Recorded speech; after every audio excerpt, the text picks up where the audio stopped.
Assalamu alaikum viewers, this is Nusrat Nova from Nova's Learning View channel. Welcome to another new video.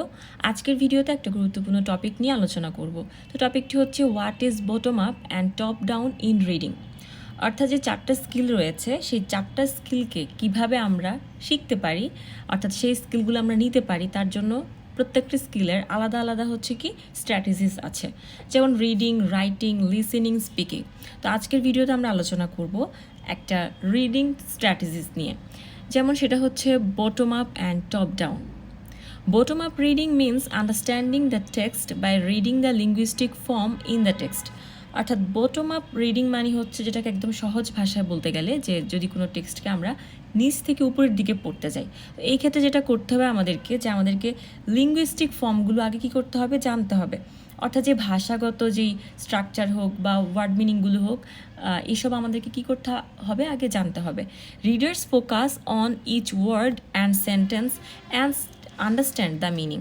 বলছে readers তখন কি করে, যে প্রত্যেকটা ওয়ার্ডের সেন্টেন্সের প্রত্যেকটা ওয়ার্ডের দিকে সে হচ্ছে ফোকাস দেয় এবং অর্থগুলো বোঝার চেষ্টা করে। কারণ একটা যদি আননোন কোনো টেক্সটের বলা হয় যে তুমি বটম আপ পড়ো, তাহলে যেটা করতে হবে আমাদেরকে প্রত্যেকটা ভোকাবুলারি আমাদের জানতে হবে, কিংবা স্ট্রাকচার, আমাদেরকে সেন্টেন্স স্ট্রাকচার জানতে হবে। তা না হলে কি হবে, যে আননোন একটা টেক্সটের আমরা হুট করে বুঝবো না।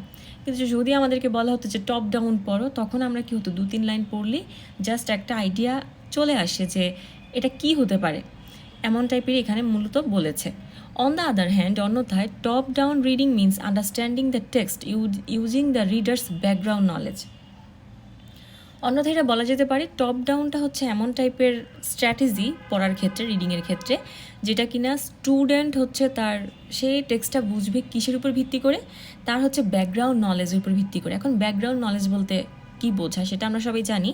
যেমন এখন হচ্ছে আমি এই প্রশ্নটা তোমাদেরকে আমি পড়াচ্ছি, এই প্রশ্ন পড়ার আগে হচ্ছে অবশ্যই প্রশ্ন নিয়ে তোমাদের মনে প্রশ্ন ছিল যে হচ্ছে এই প্রশ্নটা কী বা এটা কঠিন লাগছে, তো একটু এটা নিয়ে নাড়াচাড়া হয়েছে, তাই বলেই হচ্ছে এখন তোমরা এই ভিডিওটা দেখলে ক্লিয়ার হবে।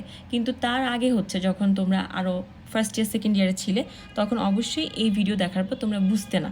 তো ব্যাপারগুলো এরকম, আমি জাস্ট একটা নর্মাল এক্সাম্পল দিয়ে বোঝালাম। তো এখানে ওটাই বলেছে যে একটা ব্যাকগ্রাউন্ড নলেজ থাকতে হবে এই টেক্সটের উপরে, বা হচ্ছে কয়েক লাইন পড়ার পর হচ্ছে এই আইডিয়াটা নিজে নিজে চলে আসবে। In this process readers use their schema to gauge what they are going to read.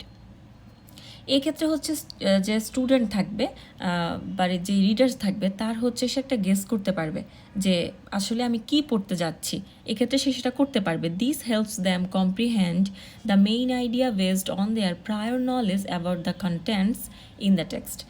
এটা হচ্ছে তাদের যেই পাঠ্য যেই জ্ঞানটা, সেটা সম্পর্কে তাদের একটা নলেজ থাকতে হবে। অর্থাৎ এখন যেই টেক্সটটা পড়বে সেটা সম্পর্কে তাদের একটা পূর্ব জ্ঞান থাকতে হবে। যদি সেটা থাকে তাহলেই খুব সহজে সে সেটা বুঝতে পারবে। তো এটা বলা হয়েছে টপ ডাউনের ক্ষেত্রে, যে টপ ডাউনের ক্ষেত্রে তোমার যদি একটা পূর্ব জ্ঞান থাকে, খুব ইজিলি তুমি হচ্ছে কি করতে পারবে, সেটা বুঝতে পারবে।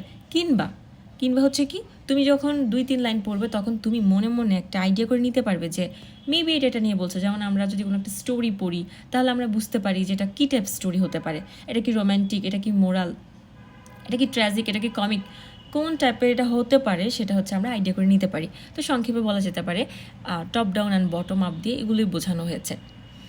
দেন আমরা একটু বর্ণনাতে যাই।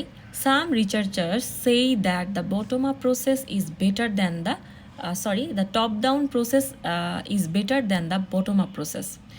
এখন যারা রিসার্চার, তারা কিছু গবেষক বলছেন যে টপ ডাউন প্রসেসটা হচ্ছে খুবই ভালো বটম আপ থেকে। কেন ভালো? In top down process readers can use the context two understand the meaning of the text clearly. তো এখানে যেটা বলা হয়েছে যে টপ ডাউন প্রসেসের ক্ষেত্রে রিডার্স হচ্ছে কন্টেন্টসটা হচ্ছে, সে যে কনটেক্সট থাকে বা যে কন্টেন্ট থাকে, সেটা হচ্ছে সে খুব সহজে হচ্ছে কী করতে পারে, বুঝতে পারে, সেটার মিনিংগুলো সে ক্লিয়ারলি বুঝতে পারে। যেমন কোনো কিছু ধারাবাহিকতা থাকলে কী হয়, সেটা বোঝা যায়। কিন্তু যেটা বটম আপ থাকবে, সেটা বুঝতে অবশ্যই একটু কষ্ট হবে। However in the bottom up process, এখন দেখি বটম আপ প্রসেসে কী বলেছেন গবেষকরা। Readers fixed their eyes on one of two words. সেক্ষেত্রে রিডার্স হচ্ছে কি ওয়ান অফ টু, একটা বা দুইটা ওয়ার্ডের মধ্যেই তাদের ফোকাসটা থাকে। এটা কেন বলেছে? And find it difficult to understand the meaning of the whole text.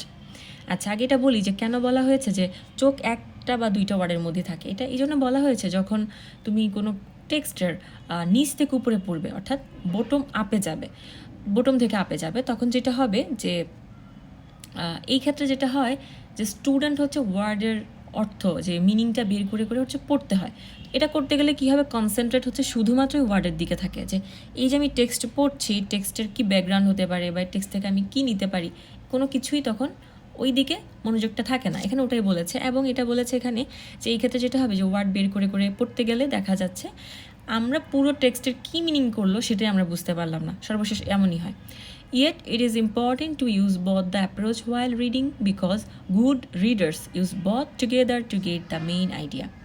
তো বলতে এখানে যেটা হয় যে দুইটা প্রসেসই মোটামুটি ইম্পর্ট্যান্ট একজন ভালো রিডারের জন্যে। যদি কেউ ভালোভাবে পড়তে চায় বা পড়ার যেই রিডিং যে স্ট্র্যাটেজিসগুলো জানতে চায়, সেক্ষেত্রে তার উচিত রিডিং যে স্ট্র্যাটেজিসগুলোর মাধ্যমে ভালোভাবে যদি পড়তে চায়, তাহলে তার দুইটা প্রসেসই অ্যাপ্লাই করা উচিত। এবং একজন গুড রিডার সে দুইটা প্রসেসেই কী করে, সে হচ্ছে একসাথে ব্যবহার করে তার এই যে স্কিলটা সে খুব সহজে আয়ত্ত করে নেয়। তো আজকের ভিডিওটি এতটুকুই, আশা করছি তোমরা বুঝতে পেরেছো। কোনো কমেন্ট থাকলে অবশ্যই কমেন্ট বক্সে জানাতে